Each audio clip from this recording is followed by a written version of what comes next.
cuando se trata de la oración, tenemos que reconocer que como creyentes es la manera en la cual nos comunicamos con Dios. La Biblia nos fue dada para nosotros leer y recibir las instrucciones de Dios para que Dios se comunique con nosotros. Es en la Biblia, leyendo la Biblia.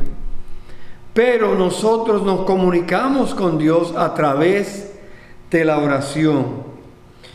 Estamos en la serie del Sermón del Monte todavía, y estamos en el capítulo 6, donde la Biblia trata el tema de la oración.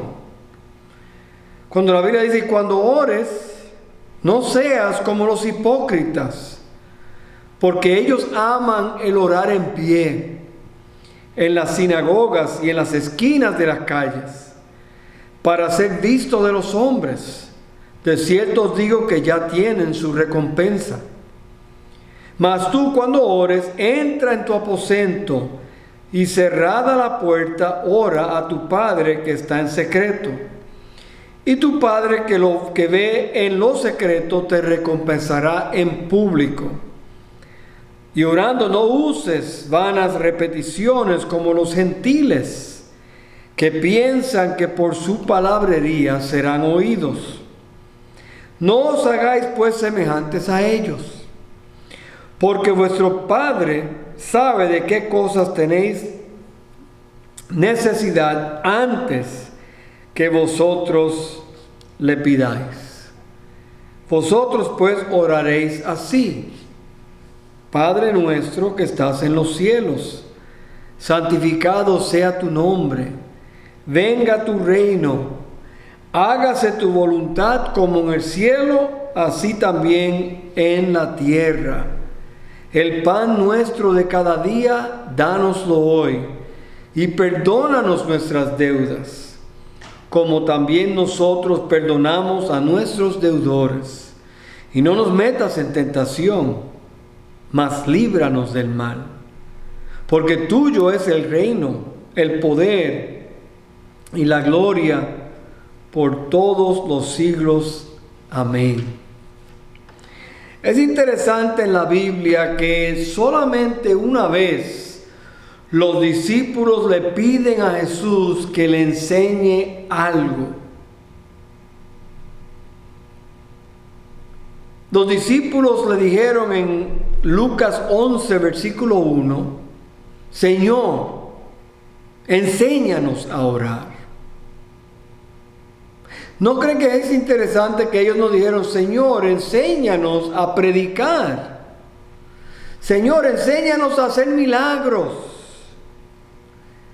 Señor, enséñanos a enseñar. No. Ellos le pidieron que les enseñaran a orar. Enséñanos a orar. Creo que sería bueno hoy comenzar con esa idea de pedirle al Señor que nos enseñe a orar. Esa frase que se usa en Lucas 11 tiene la idea de urgencia. Es la idea de enséñanos ahora a orar. Ellos reconocieron la importancia de la oración, al igual que tú y yo tenemos que reconocer. La promesa de la oración es que alguien más poderoso que nosotros estará escuchando nuestra oración. La oración trabaja y por eso lo hacemos. Dios obra a través de la oración. Cuando nosotros no oramos, limitamos a Dios. La oración incluye aspectos del pasado, del presente y del futuro. Vemos en esta oración del Señor. El Antiguo Testamento está lleno de oraciones, tanto como el Nuevo. Déjenme darle unos ejemplos. Oraron en el Antiguo Testamento, en Éxodo, cuando iban a cruzar el Mar Rojo. Oraron cuando salió agua de la piedra y cuando se pidió maná del cielo, hubieron oraciones.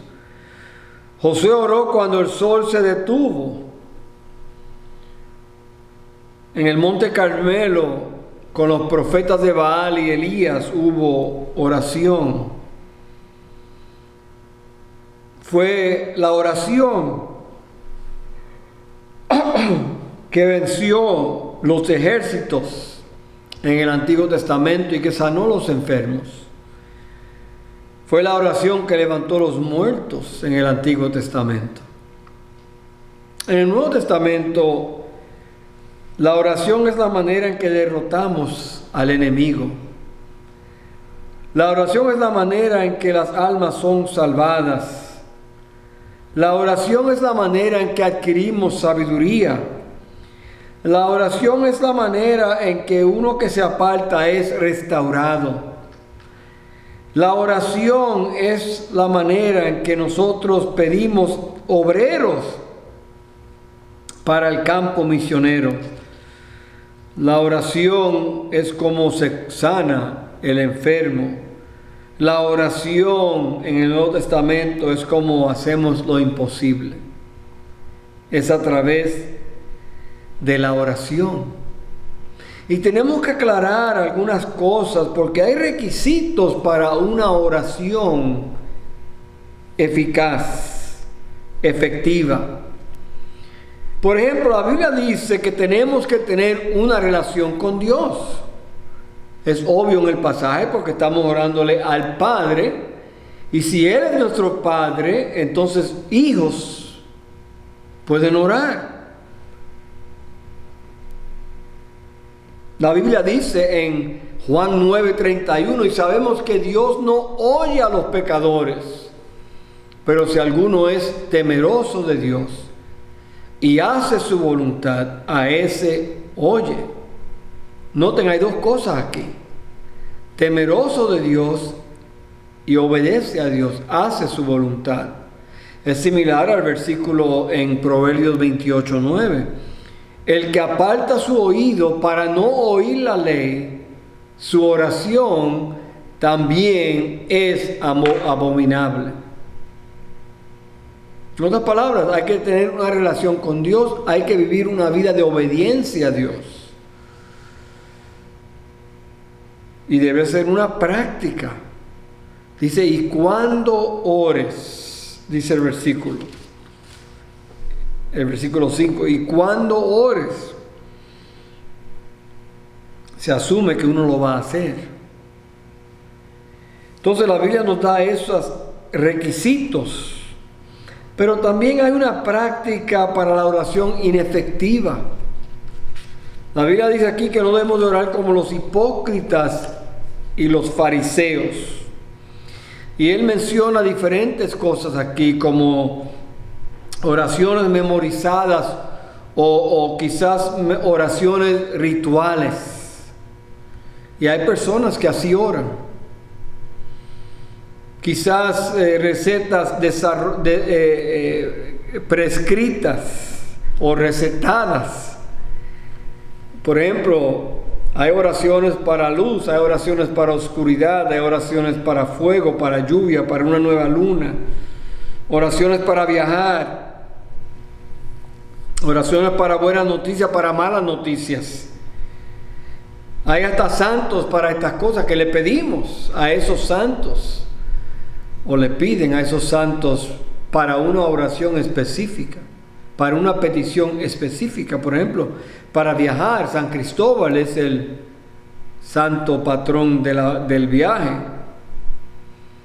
Pero también a veces limitamos la oración a lugares específicos o tiempos específicos. Hay gente que piensa que orando en la iglesia es mejor y más efectivo que orando en su casa. Eso es incorrecto. No hay lugar donde orar. Dios no habita en lugares hechos con manos. Dice hechos. Dios está en todo lugar, en todo tiempo. Por eso dice que cuando el que le adore en espíritu y en verdad. Aunque sabemos que Daniel oraba 3 veces al día, no hay nada de malo con eso. Pueden orar otras veces. Los musulmanes oran 5 veces al día. La idea es que no se puede limitar a tiempos específicos o ocasiones específicas. Oraciones largas no es malo, pero no es necesario. Oraciones repetidas, memorizadas, como ya mencioné. Sabemos que en los tiempos de la Biblia, los paganos pensaban que sus dioses estaban de banquetes, siempre en banquetes, y por lo tanto estaban en búsqueda del placer, y no tenían tiempo para oír a las personas con sus oraciones, y por eso las personas oraban vez tras vez tras vez, insistiendo, porque quizás su Dios en alguno de esos momentos no estaría comiendo o bebiendo, o jugando o durmiendo. Eso lo vemos con el profeta Baal en el Antiguo Testamento, que Elías hizo el desafío con los profetas de Baal en el Monte Carmelo. Dice la Biblia así en 1 de Reyes 18: y ellos tomaron el buey que les fue dado y lo prepararon e invocaron el nombre de Baal desde la mañana hasta el mediodía, diciendo: Baal, respóndenos. Pero no había voz ni quien respondiese. Entre tanto ellos andaban saltando cerca del altar que habían hecho. Y sabemos que ellos gritaban a gran voz, y Elías le decía: bueno, quizás está meditando, o quizás está trabajando, o va de camino, de viaje, o quizás está durmiendo y hay que despertarlo. Dice la Biblia que ellos se tajaban con cuchillos para llamar la atención a su Dios. Y dice la Biblia, pasó el mediodía y ellos siguieron gritando frenéticamente hasta la hora de ofrecerse el sacrificio. Pero no hubo ninguna voz, ni quien respondiese, ni escuchase. Sabemos que Elías oró, una simple oración, y Dios mandó fuego del cielo. En el Nuevo Testamento vemos en el libro de Hechos, donde estaban ellos orando a Diana. Eran idólatras en Éfeso. Dice: pero cuando le conocieron que era judío, todos a una voz gritaron casi por 2 horas: grande es Diana de los Efesios. Y noten estas peticiones largas. Hay iglesias que prenden velas, hay iglesias que usan el rosario para contar cuántas veces se dijo el Ave María o el Padre Nuestro. Y eso es contradictorio a la Biblia. No usamos vanas repeticiones. Inclusive la historia nos enseña que la Iglesia Católica adquirió esta práctica de los budistas, que llegaron por medio de los musulmanes en España, y ellos trajeron esta práctica de repetir y usar un tipo de rosario. Esas prácticas son inefectivas, pero la Biblia nos dice a nosotros que la práctica efectiva tiene 4 aspectos. Primero, es en secreto, dice la Biblia. No oramos para ser visto de las personas, no oramos para impresionar a las personas. Oramos en privado porque es una conversación privada entre Dios y yo. Sí hay un lugar para una oración pública en la iglesia, Oramos cuando recogemos la ofrenda, o oramos para comenzar el culto, o oramos cuando alguien está enfermo, oramos, por ejemplo, ahora por Ucrania, en nuestros servicios, por los hermanos allá especialmente. El propósito de la oración es estar a solas con Dios, y por eso la Biblia dice que cuando ores, entra en tu cuarto y cerrada la puerta. ¿Por qué? Un cuarto solitario excluye distracciones. Cosas como música, teléfonos, redes sociales, niños, perros, cualquier cosa que pueda romper nuestra concentración y evitar que escuchemos la voz apacible de Dios. Entonces tenemos, no es la localidad, es la actitud. Jesús nos enseña que debemos de ir a un lugar donde no haya ninguna distracción. Y quizás en su casa eso no lo haya. Pues entonces levántese más temprano que otros, o acuéstese más tarde que otros, para que usted tenga un tiempo privado. Hay personas, hay madres que se han encerrado en su propio cuarto de baño, para tener un tiempo privado donde nadie la va a molestar. La idea es no tener distracción en secreto.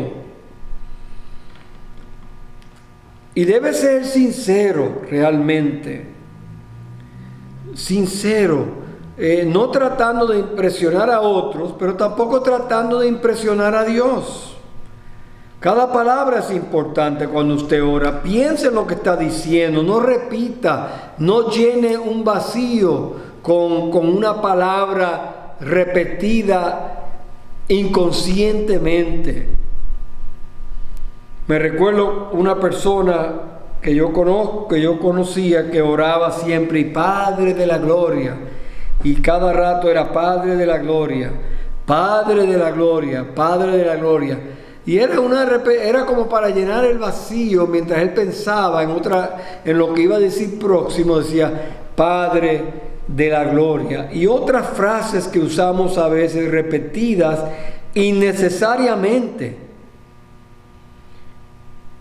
Ore con atención, con inteligencia, con concentración. Piense antes de hablar. Sea sincero. Dios quiere tu corazón y tu mente. Tenemos que recordar que Él no está prohibiendo que digamos frases repetidas, siempre y cuando sean con el pensamiento, no nada más llenando un silencio o un vacío. Dice Barclay en el comentario: cuando un hombre comienza a pensar más en cómo está orando en lugar de lo que está orando, su oración muere en sus labios. Déjeme leer eso otra vez. Cuando un hombre comienza a pensar más en cómo está orando en lugar de lo que está orando, su oración muere en sus labios. Y sabemos que esa fue la realidad con el profeta Elías. Simplemente oró y el Señor envió fuego del cielo instantáneamente. Entonces la oración debe ser también, debe ser en secreto, debe ser sincera y debe ser también en sumisión, aceptando la respuesta de Dios. Porque Dios ya sabe lo que vamos a pedir antes de que lo pidamos. Entonces Dios ya está obrando, aunque no veamos, Dios está obrando, y Dios conoce nuestra necesidad, y como Él es nuestro Padre, Él está pendiente de nosotros y Él quiere que le pidamos, y Él va a contestar. No siempre sí, no es una contestación también, no nos gusta, no la queremos, pero no es una respuesta. Y también Espera es otra respuesta. Preferimos un sí, pero muchas veces espera y otras veces es no. Y tenemos que aceptar la voluntad de Dios. Él dice en el versículo: porque vuestro Padre sabe de qué cosas tenéis necesidad antes que vosotros pidáis. La oración no está diseñada para informar a Dios cuáles son nuestras necesidades. La oración está diseñada para hacerle saber a Dios que conocemos nuestra necesidad y en nuestra necesidad confiamos en que Él proveerá. La oración es una expresión de nuestra confianza y dependencia de Dios. Y esa es la lección verdadera. Cuando oramos, demostramos que dependemos de Dios. Cuando no oramos, demostramos que somos autosuficientes, que no necesitamos a Dios. Y la cuarta es que hay un patrón específico que vemos del versículo 9 en adelante. Y vamos a tratar ese modelo, esa oración modelo ahora. Todo lo que hacemos necesita oración. Trabajo, relación con su cónyuge, relación con sus hijos, la crianza de sus hijos. Cuando usted viaja en su auto de su casa al trabajo o algún otro lugar, usted debe encomendarse a Dios en todo. La comida que Él provee, las bendiciones de Dios, todo debemos de orar. Hay pocas cosas que traen más satisfacción a Satanás que entrar entre los creyentes y su Señor en la intimidad de la oración. Y muchas veces el pecado nos sigue hasta la misma presencia de Dios, porque el enemigo no quiere que oremos. El enemigo sabe que no adquirimos poder en la oración. La oración es el poder.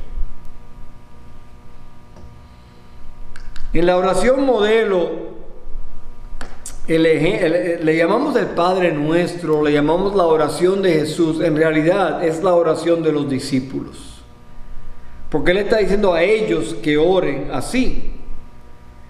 Es una oración simple, no es un sustituto para nuestras propias oraciones. Es una oración modelo, es un bosquejo, un esqueleto de las áreas por las cuales que debemos incluir en la oración. Comienza con un enfoque divino y luego baja a un enfoque cotidiano. Su gloria, nuestras necesidades. Habla del presente: danos hoy el pan de cada día. Habla del pasado: perdónanos nuestras faltas. Habla del futuro: no nos metas en tentación. Incluye todo.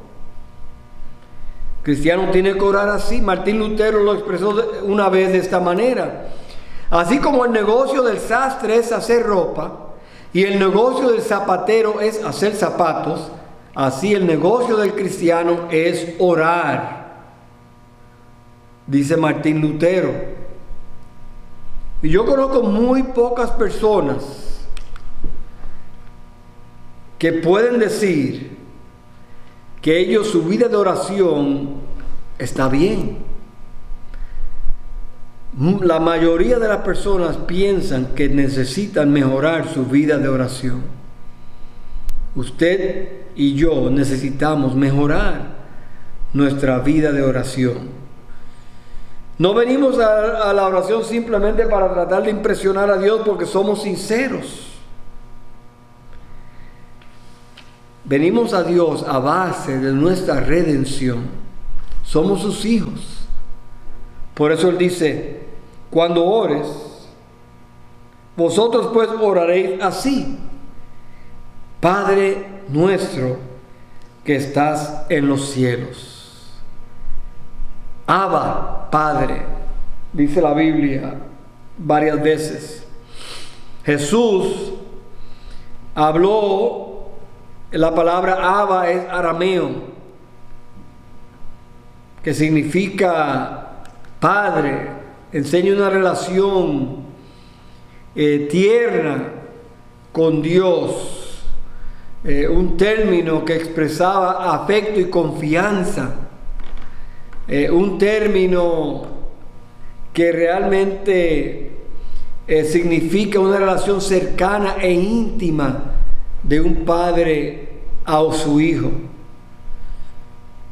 Así como la confianza infantil que un niño pequeño pone en su papá o su papito, como dicen algunos. Eso es Abba, Padre. Encontramos esa palabra en varios sitios. Es un título conocido en la Biblia.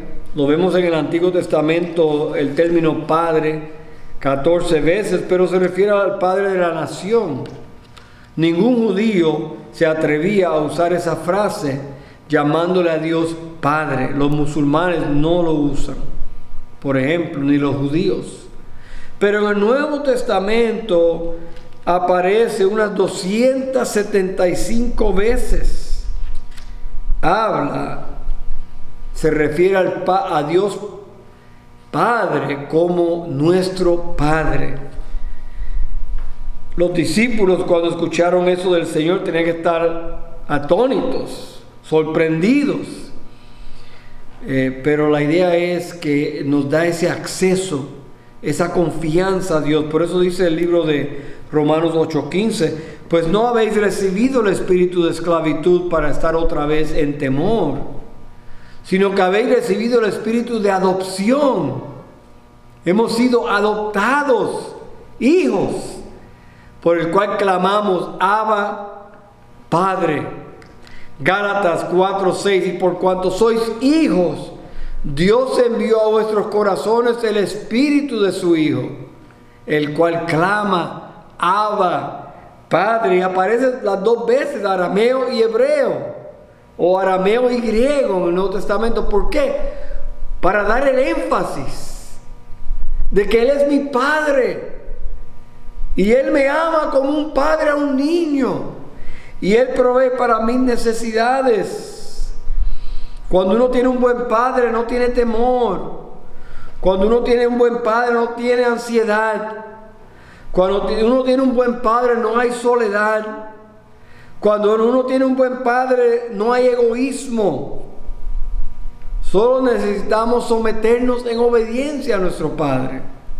Y Él nos dará lo mejor. Él dice, ustedes siendo malos le dan buenos regalos a sus hijos. ¿Cuánto más vuestro Padre Celestial? Nada nos lleva de su amor. Nada. Ahora quizá la pregunta es, ¿cómo puedo ser un hijo de Dios? La Biblia nos dice. Le tengo buenas noticias. Quizás usted está escuchando hoy, usted no es hijo de Dios. Usted es creación de Dios, pero no todos somos hijos de Dios. Por eso la Biblia dice, mas a todos los que le recibieron, a los que creen en su nombre.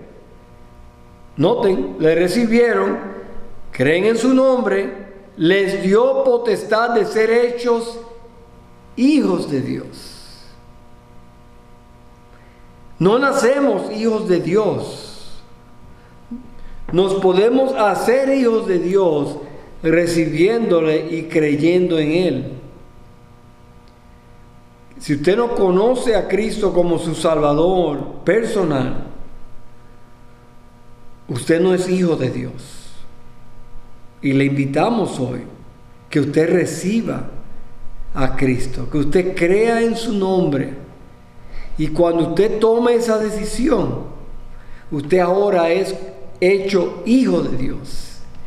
Y ahora como hijo de Dios, basado en esa redención y adopción, usted puede tener acceso directo al Padre Celestial. Así que le invitamos. Recíbale hoy. Crea en Él hoy. Oremos.